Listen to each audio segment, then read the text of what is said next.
자, 질문 받겠습니다. 네. 누가 해봐. 네, 박수로 받겠습니다. 네, 고맙습니다. 네, 씩씩하게. 네. 안녕하세요. 네, 고맙습니다. 41기 대전에서 온 장수정입니다. 아유, 박수를 주세요. 대전에서 오셨네. 고맙습니다. 네. 네. 스님, 과학적으로 증명되지 않는다는 이유로 그치. 혹은 눈에 보이지 않는다는 이유로요. 그렇지. 영가들의 존재를 무시하는 경향이 적지 않습니다. 그렇지, 금방이, 그렇지, 맞아. 특히 젊은 사람들일수록 네. 그런 경향이 적지 않습니다. 그렇죠, 네. 그들에게 영가들의 존재를 설명할 수 있는 그런 것들을 스님께서 어떻게 그들이 이해하고 공감할 수 있게 할 수 있을까요, 스님? 네, 네, 박수로 마세요. 네, 마이크 들면 긴장해요. 지금 금방 말씀했는데 제가 참 정말 말이죠. 지금 영가 얘기했잖아요. 포켓몬고 얘기했잖아. 이제 앞으로요, 아이들이 점점 저런 증강현실이나 이런 데 관심을 갖다 보면요, 아마 모르긴 하더라도 인류가 젊은 친구들도요, 보이지 않는 세계에 뭔가 관심을 갖게 됩니다. 될 거라고 확신해. 왜냐? 자꾸만 그래 제가 과학을 들먹이는 거예요. 애들은 과학이라는 걸 신으로 알거든요. 젊은 애들이. 그러니까 실제로 아까 포켓몬고를 내가 가만히 뭐 신문에 보도지상에 나온 걸 보니까 이게 정말 얘네들이 귀신 팔아먹고 사는구나. 보이지 않는 세계를 팔아먹고 사는구나. 보이지 않는 세계를 잡아내는 거예요. 증강현실. 이제 앞으로 이게 전 세계적으로 어떻게 될지는 모르겠는데 여러분이 말씀이죠. 보세요. 자, 정말 안타까운 게 있는데요. 정말 안타까운 게 뭐냐면 유대인들은요, 아이들한테 제일 먼저 태어나자마자부터 보이지 않는 거 가르칩니다. 뭘 가르쳐? 신을 가르쳐요. 신을 자꾸만 뭔가 생각하게 하면요, 인간이 상상력이 강화됩니다. 신이란 뭐냐? 뭔가 보이지 않는 게 있으니까 신을 가르쳐요. 얘네들은. 신은 4차원이잖아요. 고차원이잖아요. 정말 안타까운 게 유대인들이 그 세계를 잡는 거예요. 지금 여러분죠, 미국 대통령 선거 어떻게 될지는 알 수가 없어요. 근데 도널드 트럼프라는 친구는 유대인이거든요. 유대인이에요. 그 머리가 있다니까요. 아니 어쨌든 돈을 부동산 재벌, 그냥 우리나라 트럼프 타고 있잖아요. 돈을 어마어마하게 가지고 있다니까, 부동산 개발해서. 머리가 있는 친구라니까요. 그 뭐 장난으로 그냥 뭐 트럼프 뭐 욕하고 그러는데 아니에요. 그 친구 대통령 될지도 몰라요. 그 우리나라가 상당히 어렵겠죠. 근데 어쨌거나 간에 정말 아이들에게요, 기독교를 믿으면 기독교를 믿는 대로, 불교를 믿으면 불교를 믿는 대로 아이들에게요, 이건요, 종교는요, 진짜 제가 말씀드려요, 종교는 습관이고요, 종교는 정말로 뱃속에서부터, 우린 영혼의 실체인데 우리 본질을 가르쳐줘야 돼요. 부처님은 지혜와 복덕모라 구족하신 부처님 그러잖아요. 제가요 정말 말씀드릴게요. 지난번에 미얀마 갔잖아요. 우리 네팔 법당 저기 동두천 하잖아요. 부탄이란 나라는 그렇게 가난한 최빈국이에요. 거긴 직업 자체가 없어요. 먹고 사는 게 너무 힘들어요. 근데도 매일 웃고 살잖아요. 그들은요, 우리가 그런 얘기 하잖아요. 빵만 먹고 살 수 있냐 이런 얘기 하잖아요. 마음의 자양분이라는 얘기 하잖아요. 참 정말 너무 안타까운 게, 제가 이렇게 머리 깎고 살아서 한 얘기가 아니에요. 우린 본질이 영원이고 본질이 본래 보이지 않는 거고, 본질이 뭐라? 본질이 신이고 본질이 부처님이에요. 근데 그걸 안 가리키고 매일 무슨 먹고 사는 거 이거만 하니까, 지금 구글 봐요, 나이엔틱, 닌텐도 봐요, 포켓몬고 안 보이는 거 막 잡아내고 떼돈을 벌고 있잖아요.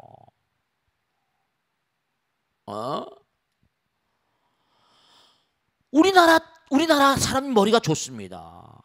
난 정말 안타까운 거예요. 왜 이런 걸 태어나자서부터 부처님 가르치냐니까요. 애들한테 기도하는 거 가르쳐요. 머리가 발달합니다. 실제로 그래요. 아니 법당에 꾸준히 몇십 년 다니고 하면 말이죠. 어때요? 제가 이렇게 봐도요. 70대 80대 간데도 전혀 나이 들어 보이지 않아요. 내가 오랜 세월 동안 보면요. 실제로 제가 나이가 70이잖아요. 여러분 아이들에게요. 영혼을 가르쳐요. 눈앞에 있는 것만 자꾸만 하고 이게 안 돼요. 미얀마에 가니까요. 거긴 가난한 나라예요. 근데도 애들 라면 다 어디다 갖다 맡겨요? 절에다 갖다 맡겨요. 아세요? 가난한 나라가 아니에요. 마음이 풍요롭다니까요. 그러니까 부처님은 왜 이 땅에 오셨어요? 교육자예요. 나는 중생 제도하러 왔다고 그랬으니까 깨달음의 세계를 열어서 보여주고 그 세계를 안내하기 위해서 이 땅에 왔다고. 그러니까 꼭 당부드리겠는데 정말 답답해하는 아이들 있잖아요. 법당으로 다 나오게. 그리고 이제는요. 여러분 꼭 명심하세요. 지난번에 뉴욕타임스에 왔지만 뭐냐면 동부의 아이비리그예요. 하버드, 예일, 프린스턴 나와도요. 우리 한국 서울대학 똑같아. 실업자가 반입니다. 하버드 나와도 50%가 취직이 안 돼요. 아시겠습니까? 그러니까 이제는 뭐냐.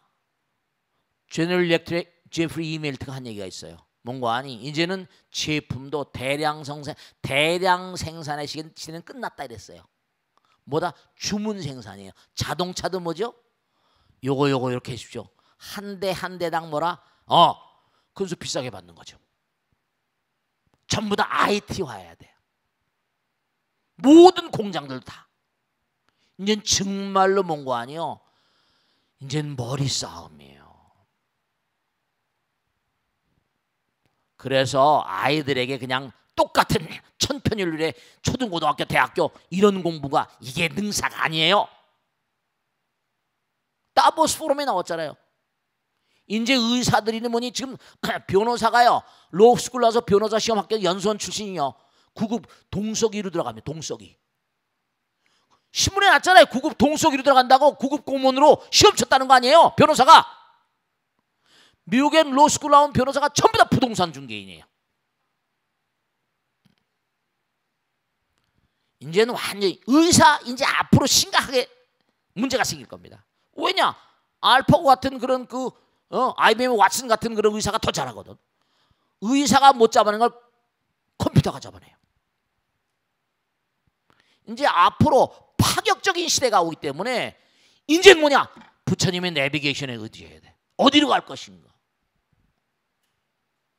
간절한 마음으로 부처님께서 그러니까 우리가 다 부처님을 잊어버리고 사니까 너무 안타깝잖아요. 너무나 다 지금 잊어버리고 살아. 너무 안타까워. 부처님은 다 전부 다 사랑하시는데. 그러니까 정말 아까 좋으신 질문을 했는데 내 어렸을 때부터 아이들에게 뭘 가르칠 것인가. 어렸을 때부터 절을 가까이 하세요. 제가요 이 광장에 이렇게 산책하다 보면요 정말 똑똑한 엄마 있어요. 유치원 다니는 애를요 데려왔는데 이런 거예요. 어떻게 유치원 된 그 애가 막 노는 거예요.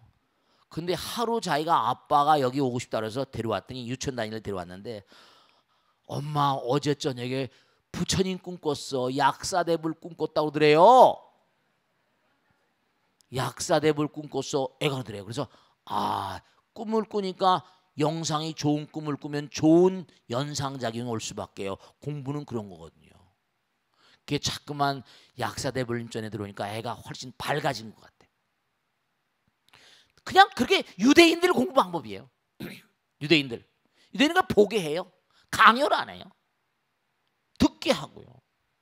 오감으로 자꾸 만족시키는.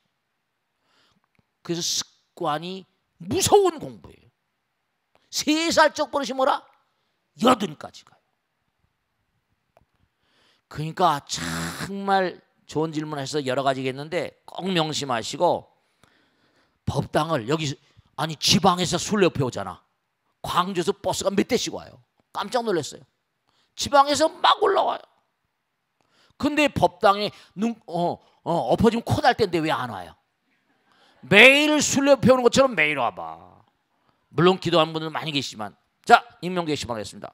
스님, 저는 법고 대통을 보면서 위로받기도 하고 삶의 지혜를 배우기도 하는 50대 초반의 남성입니다.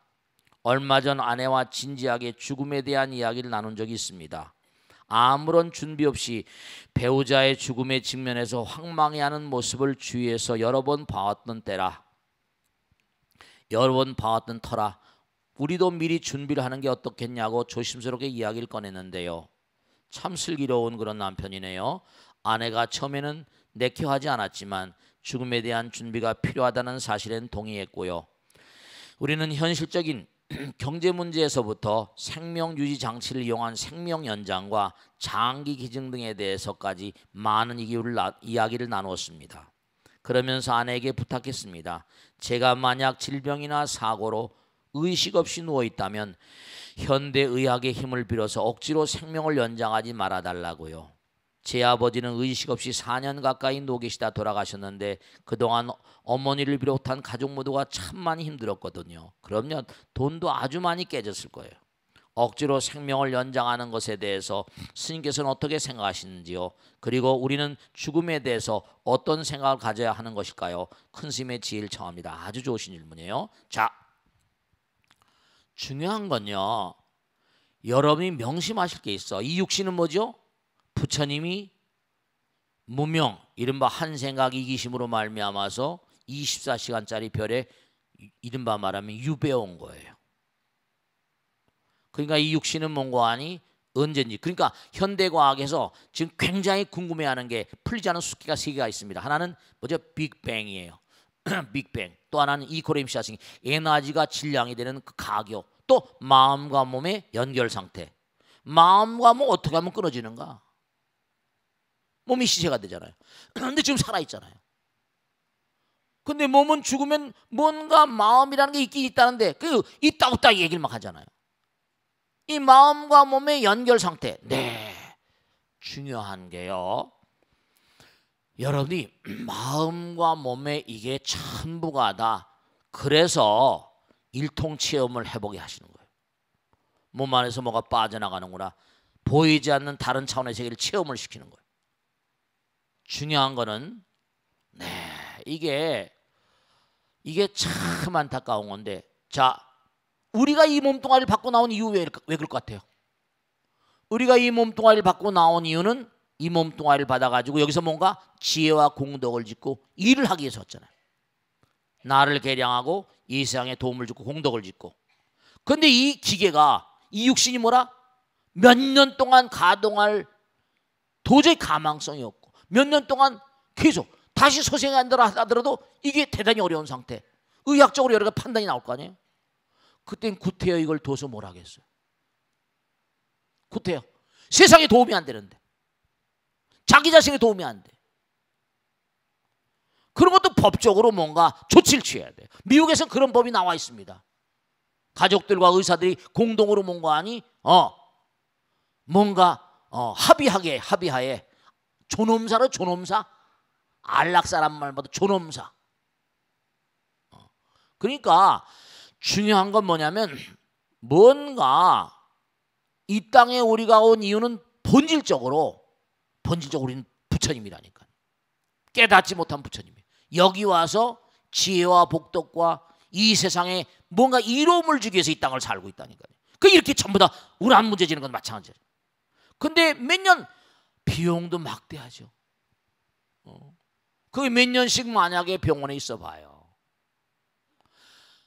이 병 앞에 장사 없다고 가족들도 진짜 죽을 지경인 거예요. 저도 아주 많이 봤거든요. 네, 우린 끊임없이 다시. 그러니까 엄마 아버지가 뭔가 주변의 분들이 그런 상태라고 한다면 간절한 마음으로 얘기를 합니다. 네, 더 이상 이제 가능성이 없다.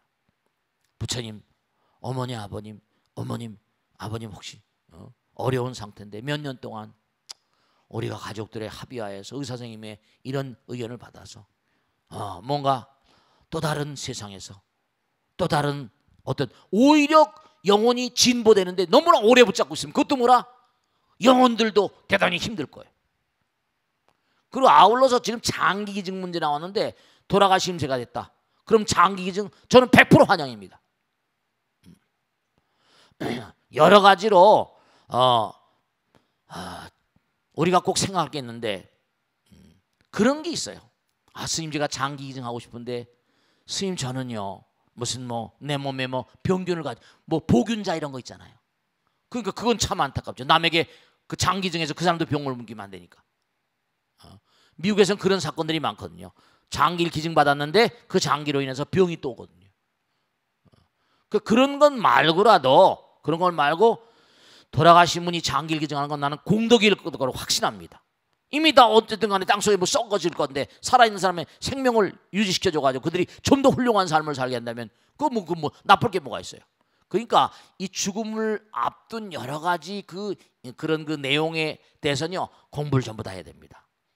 부처님 말씀이 까간 여러 가지 공부들 하지 않으면 이게 상당히 뭔가 문제가 생길 요량이 있으니까 뭐 한 자리에 다 말씀드릴 수는 없고 계속해서 끊임없이 공부하시고 하셔야 돼요. 아시겠죠? 그래서 꼭 당불 때 개선의 조짐이 없다 이거예요. 여기 쭉 보면 무슨 뭐 쭉 얘기 나왔죠?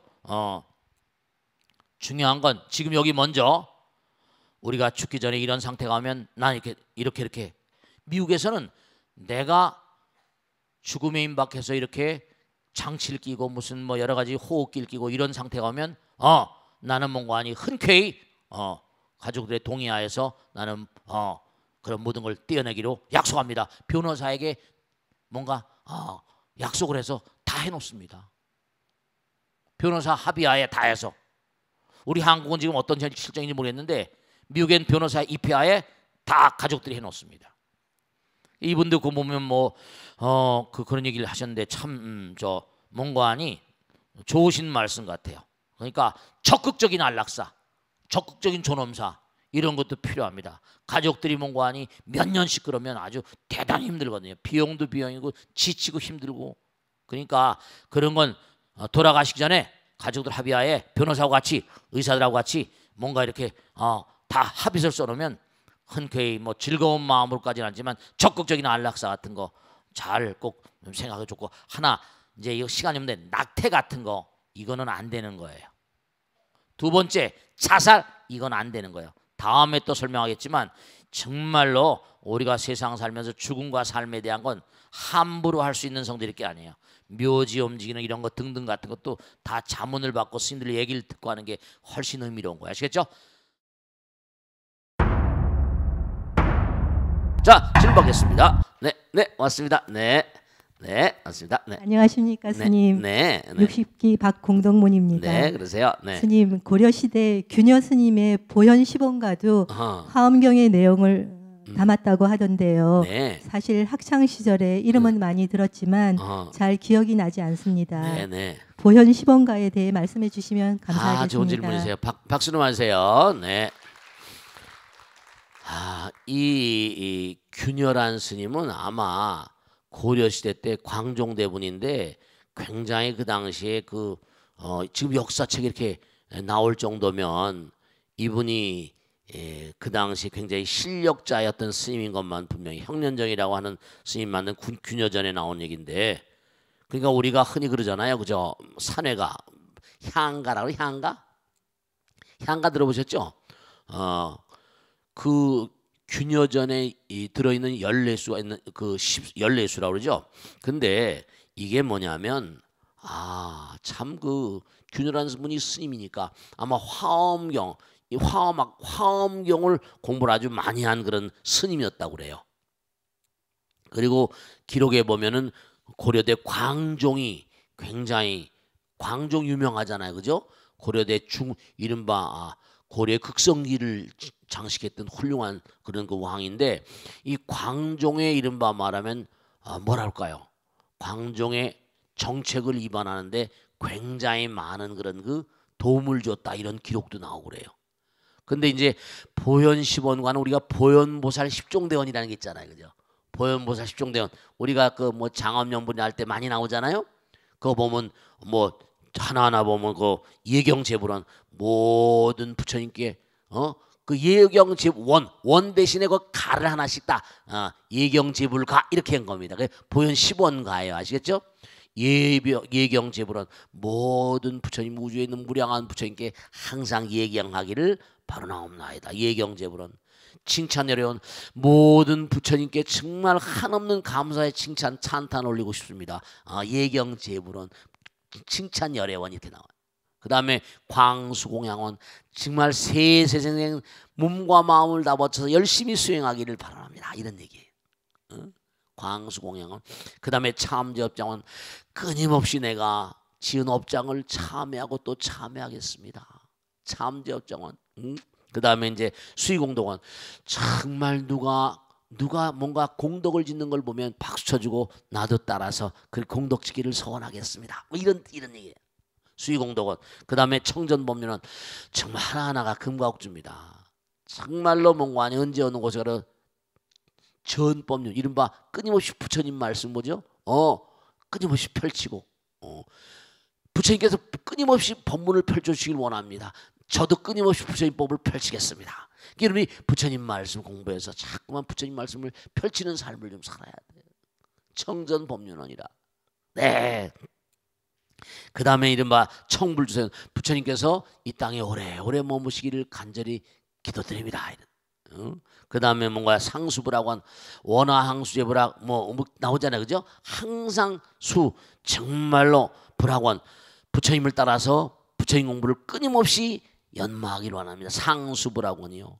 항순중생원이요.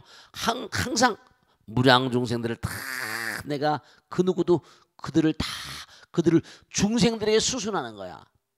중생들이 원하는 바에 따라서 내가 몸과 마음을 다 하겠습니다.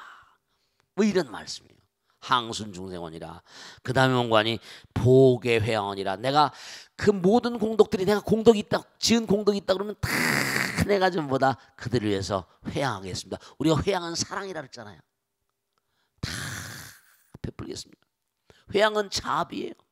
회양은 사랑이고. 그러니까 우리가 뭐라 그랬어요? 지난번에 공부했죠. 자비는 우리의 뭐라? 의무라고 그랬잖아요. 왜냐? 우리가 본래 부처님인데 이게 부처님이 아니라 중생같이 참으로 정말 안타까운 그런 삶을 사니까 보계회영이라. 그래서 이와 같이 10종대원을 거기다 뭐 예경, 제불과 칭찬, 열애가, 광수, 공양가, 참제업장가, 수의공덕가 이렇게 청전, 법륜과 청불추세가, 상수불학가, 항순중생가, 보계회양가 이렇게 가지고 이렇게 해서 이른바 균열한 우리 스님이 그래서 보현 10원가를 이렇게 만들었다는 겁니다. 그래서 이 보현 10원가는 이게 우리는 지금 이게 보현보살 10종대에서 나오지만 그 당시는 이 보현 10원가를 노래 부르고 우리가 아까 말한 향가는 뭐냐면 이렇게 생각하시면 돼. 요즘엔 대중가요인데 그 당시 뭐라 인류 지식인들은 누구예요? 전부 다 스님들이니까 중생들을 제도하기 위해서 일종의 노래를 불러서 대중가요라고 말하긴 뭐라고 뭐 클래식이라고 말하긴 뭐라고 운율을 따라서 그래서 노래 부르도록 이렇게 이걸 만든 거예요. 그 이 노래를 부르기만 하면 병이 낫다는 거야. 신통이 막 이른바 신통스럽게 병이 낫고 신이스러운 일들이 많이 벌어져 가지고 이 보현 10원가 일대 아주 히트를 치고 많은 고려 국민들이 이 보현 10원가를 통해 가지고 각양각색의 신이스러운 일들을 많이 체험했답니다. 아마 균여 스님이 훌륭한 스님이다 보니까 그 안에 도력이 깃들어 있었던 모양이에요. 그래서 이 균여 스님은 여러 그 당시에 그 기록 같은 걸 보면 원래 신라 시대 때는 뭐예요? 골품제잖아. 뭐 성골진골했지? 근데 고려대 들어와선 성골진골을 타파하면서 뭐죠? 과거제를 세운데도 이 스님이 과거제를 세운데도 기여를 많이 했다는 거예요. 인재를 발탁하는데 그 당시에 그러니까 그 당시에 이렇게 스님의 그 이름이 나와 있는 게 쉽지 않잖아요. 광종 당시에 이른바 말하면 과거제도가 확립이 돼가지고 고려였던 그런 그 이른바 기간이 고려였던 그런 틀이 튼튼하게 그렇게 짜여지는데 많은 기여를 했다 이렇게 기록에 나옵니다. 아시겠죠? 자, 다음 질문 보겠습니다. 누가 하실까? 네, 고맙습니다. 네. 안녕하세요, 스님. 저는 60기 최법화행입니다. 네, 고맙습니다. 스님, 친한 도반 중에 기도를 참 열심히 하는 이가 있는데요. 글쎄요, 네. 꿈에 돌아가신 할머니가 나오면 꼭 좋은 일이 생긴다고 합니다. 이 같은 일을 불교적으로 설명할 수 있는지 궁금합니다. 네, 박수는 하세요. 네, 네. 사람들은 이른바 꿈을 얘기하면 에이 뭐 그런 거 믿냐고 말이죠. 네, 꿈이 워낙에 개꿈이 많으니까. 저도 강남에 처음 와가지고 아침에 새벽기도 끝나고 난 다음에 얼마 있다 보면 전화가 불발나게 들어와요. 그러면 스님 말이죠. 어젯밤 꿈에 물 있는데 저기 뭐 보면 뭐 시아버지 같기도 아닌 것 같기도 하고 뭐 시어머니 같기도 하고 매매고 보면 개꿈이에다. 그래서 왜 이렇게 일찍 전화를 했냐 했더니 낮이 되면 잊어버릴 것 같아가지고. 꿈에 뭐가 낮이 되면 잊어버릴 것 같다는 거예요. 근데 사실은 정말로 꿈을 제대로 해석하고 꿈을 제대로 뭔가 이해하려면 불교가 아니면 설명을 제대로 할 수 있는 세계가 없습니다.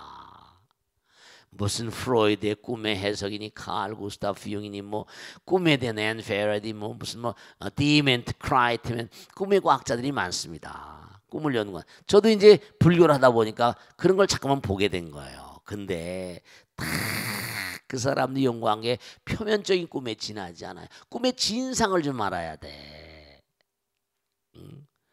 융도 꽉 막혔던 게 뭐냐면 프로이드 책에 나오잖아.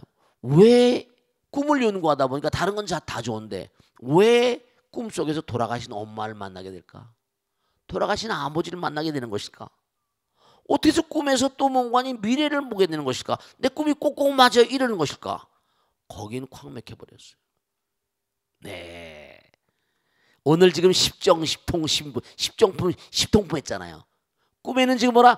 여기 나오니 과거 장엄검을 다 안다는 거 아니야. 미래 숙세 전문 미래를 다 안다는 거 아니야. 어떤 경지에 들어가 버리면 부처님 경지에 가면 꿈의 세계는 우리의 본질의 세계에 대한 어떤 통찰력을 제대로 뭔가 가지고 있지 못한 채로 그냥 표면적인 꿈만 해석하다 보니까 그런 일이 벌어지는 거예요. 그러니까 우리가 보세요. 꿈이라는 게 여러분 이렇게 생각하시면 돼요. 우리가 첫째로 개꿈들은 왜냐? 그 얘기 많이 해요. 생시에 먹은 마음이 꿈에 나타난다. 그러니까 뭐라? 우리가 매일 생각. 왜냐? 우리가 지금 찍어대는 게 있거든. 중요한 건요. 우리의 본질이 부처님이란 데서 출발해야 됩니다. 우린 과거, 현재, 미래가 없는 정말 뭔가 영혼의 당체예요. 근데 우리가 지금 착각, 무명 속에 살고 있거든요. 무명 속에 살고 있어요. 그러니까 무슨 무명이냐? 부처님 말하고 부처님 생각하고 부처님 행동하시는 걸 보고 내가 말하고 내가 생각하고 내가 행동한다. 이기적인 마음으로 찍는 것들이 있으니까 제가 얘기하잖아요. 표면적으로 부도덕하고 반윤리적이고 비도덕적인 그러한 그렇잖아요. 마음속으로 우리 마음이 닦이지 않았으니까.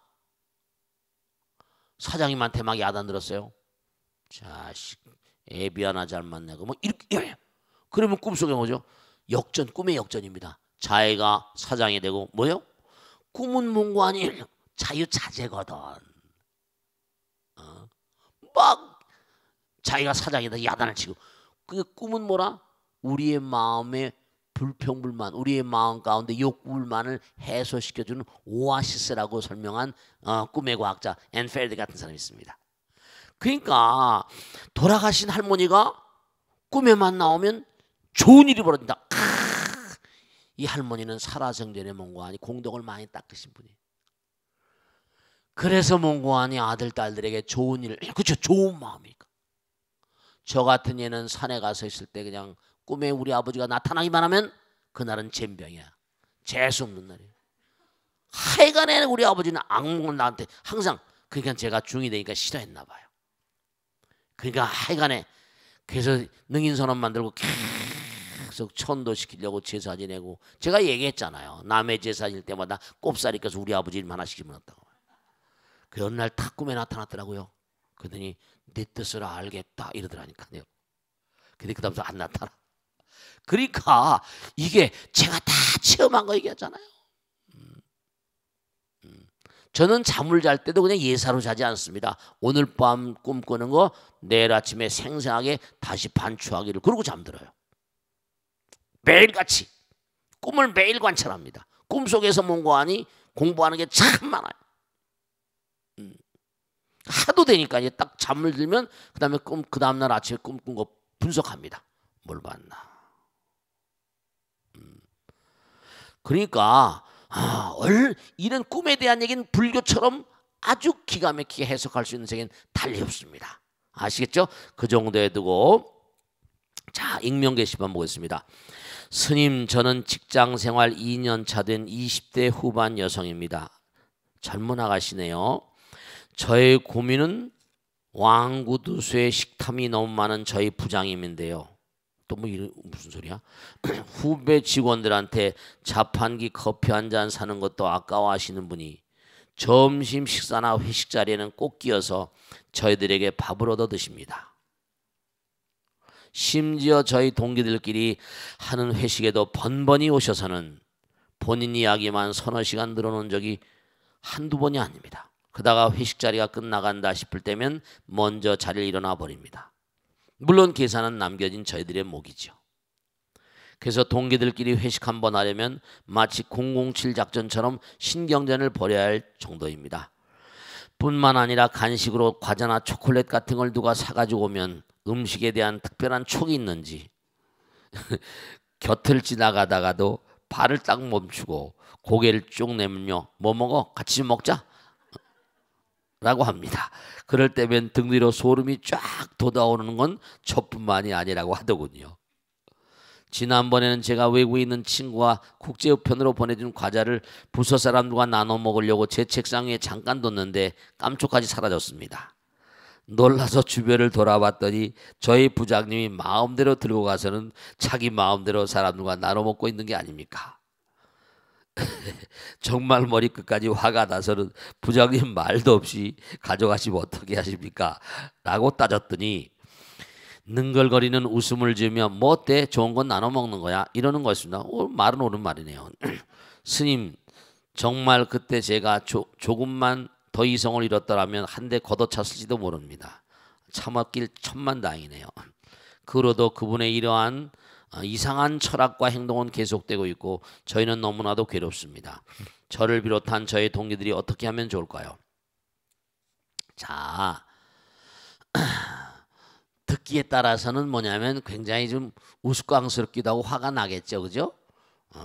근데 제가 하나 말씀드릴게요. 이분이 좀 아까 여기 써놓은 데 보면 왕구두수에다 식탐이 많다고 그러는데 아마 모르긴 하지만 여러분 있잖아요.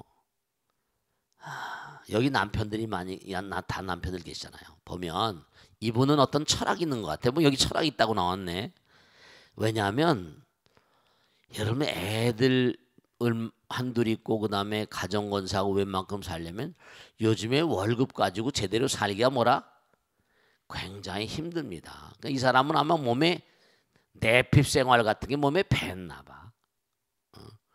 그러니까 얻어먹고 살자 뭐 이런 식으로 말이지.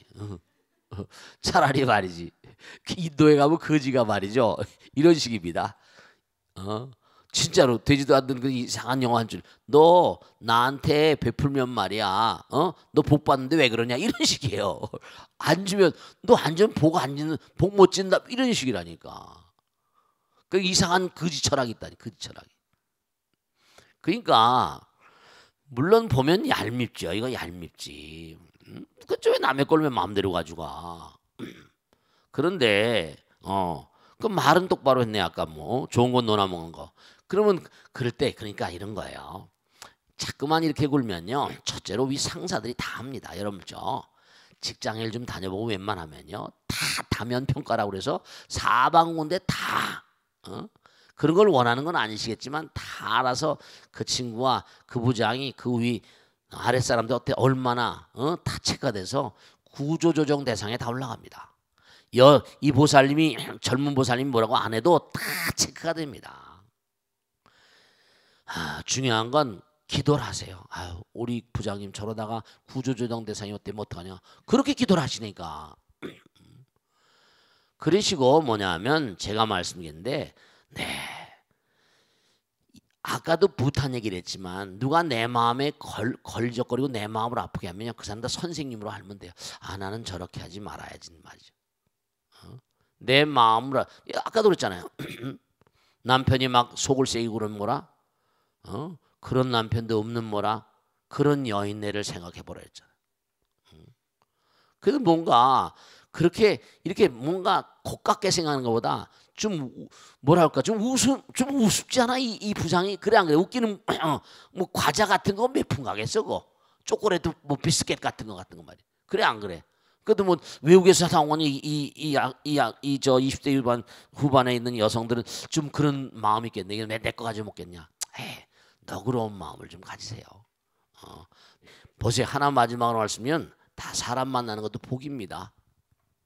그러니까 내가 복을 많이 못 줘서 좋은 상사를 훌륭한 베푸는 상사를 못 만났나 보구나 이렇게 생각을 하시고 내가 이렇게 뭔가 다음에 좋은 상사를 만나려고 이렇게 비스켓이라도 시주하라고 부처님께서 그러시나 보다 이 생각하시고 뭔가 사람 만나는 것도 다 이게 악이 논리 귀인상복이라 정말로 좋은 사람 만나고 나쁜 사람 만나는 거 다 이게 문제가 있고요. 꼭 하나 당부드리겠는데 천무가다. 여러분 진짜 제가 하나 마지막으로 말씀드릴게. 뭐냐면 여러분 정말 만나는 사람들마다 잘해야 됩니다. 진짜로. 왜냐하면 그게 참 미묘해가지고 지금 만나고 있는 사람이 그냥 만나고 있는 게 전생사 인연들입니다. 또 만납니다.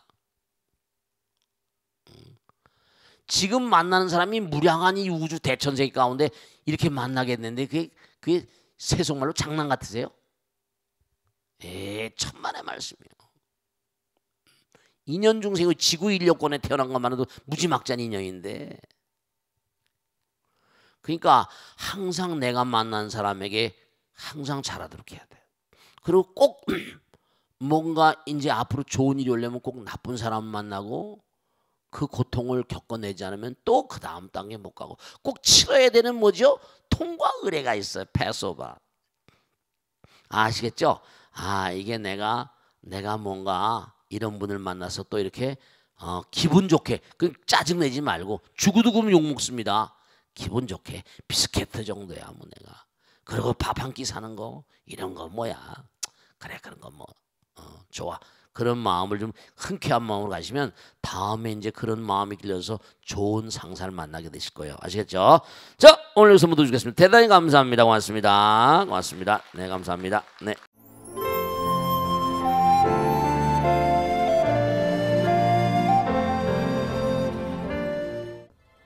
안녕하십니까? 지광스님과 함께하는 경전 이야기입니다. 어느 날 부처님께서 많은 제자들과 함께 강가로 나가셨다가 때마침 강 한가운데 큰 통나무가 떠내려가는 것을 보고 이렇게 말씀하셨습니다. 비구들이여, 저기 강물에 떠내려가는 통나무를 보아라. 만일 저 나무가 이쪽 기슭이나 저쪽 기슭 어느 쪽에도 닿지 않고 또한 중간에 가라앉지도 않고 사람이나 사람이 아닌 존재에게 잡히지 않고 물길에 휘말려 가던 길을 되돌아오지 않고 물속에서 썩지 않는다면 저 나무는 바다로 들어가 그곳에서 머물게 되리라. 비구들이여, 만약 그대들이 도의 강물에서 이쪽 기슭이나 저쪽 기슭 어느 쪽에도 닿지 않고 또한 중간에서 가라앉지도 않고 도의 강물 속에서 썩지 않는다면 그대들은 열반의 바다로 들어가 그곳에 머물게 되리라. 바른 견해, 바른 생각, 바른 말, 바른 행위, 바른 생활, 바른 노력, 바른 기억, 그리고 바른 선정은 반드시 열반으로 이끌기 때문이라. 증일암경 중에 한편입니다. 부처님께서 정말 우리가 그 누구의 마음 가운데나 영원히 깃들어 있습니다. 누구나 다 부처님의 마음, 부처님의 세계를 향해 나가는 영원성을 머금고 있는 존재들입니다. 그렇기 때문에 가다가 우리가 흔히 고해의 바다라고 하지 않습니까? 고통의 바다라고 하죠. 이 광활한 우주의 무량한 세계의 바다를 여기저기 머물다 보면 한량없는 시간을 보내게 되죠. 그래서 여기도 머물지 않고 저기도 머물지 않고 오로지 영원한 정지를 끊임없이 감행하는 사람들, 그런 사람들은 정말 열반의 세계에 도달해서 영원히 부처님과 함께하는 그런 삶을 누리게 될 것이다 하는 그런 가르침의 참뜻이라고 말씀드릴 수 있습니다. 우리는 모두 몸과 마음을 다해서 영원한 정진을 감행하는 그런 불자 되시기를 간절히 기도를 드립니다.